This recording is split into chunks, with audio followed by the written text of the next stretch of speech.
In this video series, we're going to walk you through a basic dynamic warm-up on a regeneration day with a baseball player. So first drill here, and this is after a general warm-up, so where we increase heart rate, we increase tissue temperature, and we do some breathing resets. That's going to come first. And then we're flowing into this dynamic warm-up. First exercise, we're working on good foot positioning, good foot loading, good plant leg activation with some upper body separation. So the athlete is loading one leg, maintaining a full arch load, full foot load, and creating rotation over the top leg. The goal is to keep the lower half stable and strong while the upper half moves. The progression is to add tempo with the reach. So first we maintain a good strong position with a slow rotational reach, and as you can see, the athlete is now increasing the speed of rotation and increasing the demands. As the speed increases, the stability demands on the grounded leg become greater. Now we're starting to add a different demand that's specific to the athlete. This athlete happens to be a pitcher, so you can see we're working on the drive leg to be maintained to find hamstring and glute on the loaded foot, loaded leg, and then he's performing a throwing motion, increasing the stability demands of that grounded leg. Now, you don't have to be a pitcher to get benefit from this. We're working on being able to maintain a good strong foot and maintain load. Now the athlete is moving into a good strong lunge with a contra body reach. So he's reaching across his body, left arm to right big toe or right foot, maintaining control over his pelvis and his rib cage. Really what we're looking for here is that we're not extending through the lumbar spine, and we're maintaining a good interchain control. Now we're taking that same lunge position. Notice how his pelvis is, again, underneath him and controlled. And now we're bringing in a more dynamic throw and increasing the stabilization, the activation requirements of the loaded leg. Again, you don't have to be a pitcher to benefit from this motion. He's creating separation, keeping the rib cage down, keeping the pelvis underneath him, and following through, maintaining control. Now, as you can see with a lot of these movements, we're layering complexity. So we're layering exercises on top of exercises with a specific intent. The demand is increasing as the warm-up progresses. So now that same drill, but he is starting high, creating the throwing motion higher in his stance, and then maintaining the throw. Now we're layering another layer on top of that, where he's actually stepping into the motion. You guys can be very creative with this methodology. Just think, we start simple and we start to progress while maintaining all of the principles that we've established early on in the workout. Generally speaking, getting the rib cage on top of the pelvis is a top tier priority for anyone in the gym. Now he's moving into some frontal plane, some lateral shifting with reaching. The key to these movements is that he's stacking his nose, his sternum, his hip, his knee, and his foot in one line.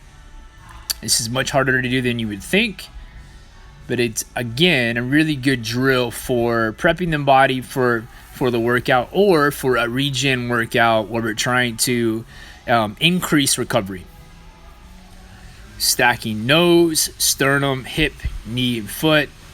Execute a reach. He should feel his glute and his adductor, as well as sensing his rib cage rotate. The athlete is doing a really good job actually gaining awareness by putting his hand on his ribs, feeling the ribs rotate and lateralize as he moves.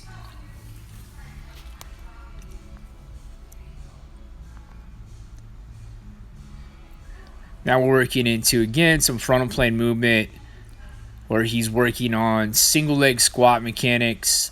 He's actually extending that leg, staying really light on his left leg, really heavy on his right, maintaining good alignment as he moves, and traveling down the gym.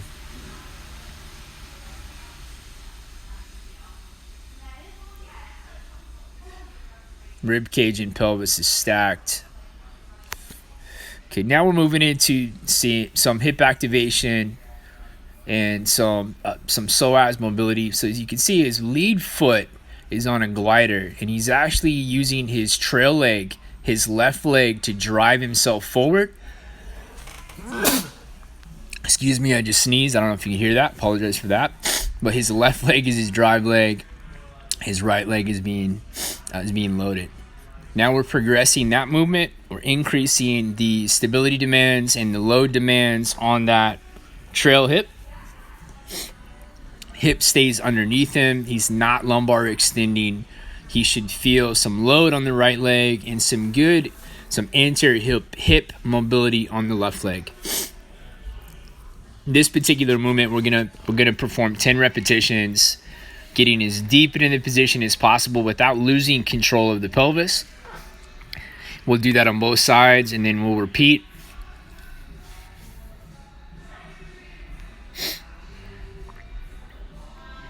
Good control. You can see he feels that stretch. We're going to hold the last rep for a 10 count. His right foot is loaded, maintaining full foot load. His left hip is being stretched, and he's not lumbar extending. Now that particular exercise, we're going to couple or superset with some hamstring glute bridging.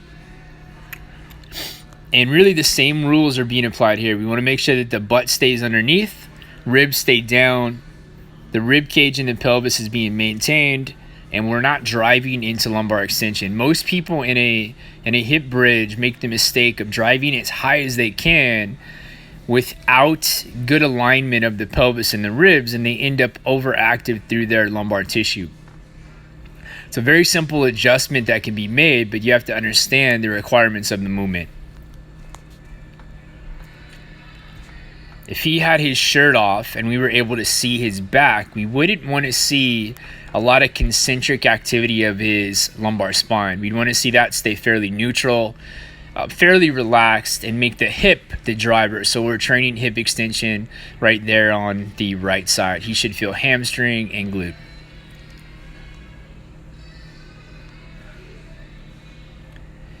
Okay, now we're working on some mobility, some posterior thorax expansion, so that's some good breathing into his upper back. He's creating some separation, and then he's driving down through the Reebok step. In this particular drill, I'm asking the athlete to take a good deep breath, a good diaphragmatic breath in the top position, and try to feel his upper back expand as he moves through the range of motion.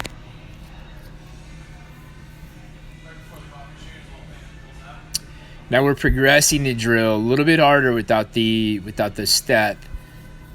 So this particular athlete is going to be close to getting in a really good position, but it's going to be a much harder position to feel and to get into without the box. But in this case, the box becomes a stepping tool to increase range of motion. Now we're progressing towards the end of the dynamic warm-up, where we're actually working on pattern integrity, so maintaining a good position in a split stance or lunge position. Again, we want the butt underneath us, rib cage is maintained. We're controlling the pelvis and the rib cage. And what the band is doing is providing feedback and providing a little bit of external load for the hamstring and the glute to function in hip extension. So for anybody that has a hard time feeling their hamstring at the top of a deadlift or at the top of a squat, this is a really good drill to start to groove that pattern. Here you can see it on the other leg. And what the athlete should feel is the hamstring driving, the glute driving into hip extension. He's not lumbar extending. He's maintaining good position, good full foot load throughout the range of motion.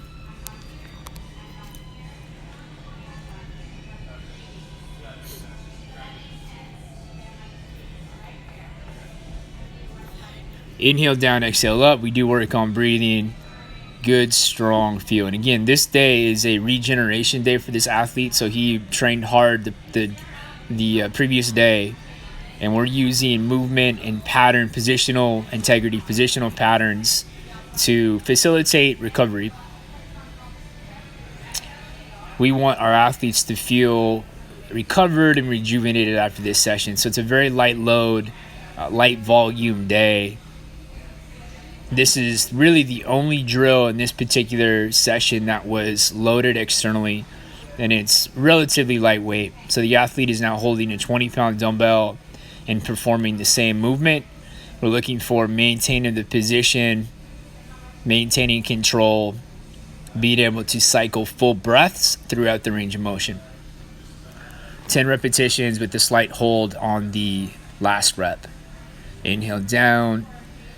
He's holding. He's going to take some good deep diaphragmatic breaths. Focus on breathing into his back, maintaining alignment and drive. You'll see the same execution on the other side. A little bit different angle, so you can see he's probably going to have, typically we'll see a little bit harder. It's harder to load the left hip,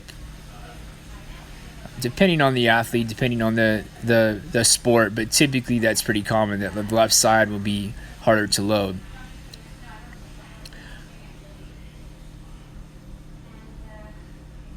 Good sensory awareness here. He should feel glute, he should feel hamstring, a little bit of adductor, and be able to cycle breaths.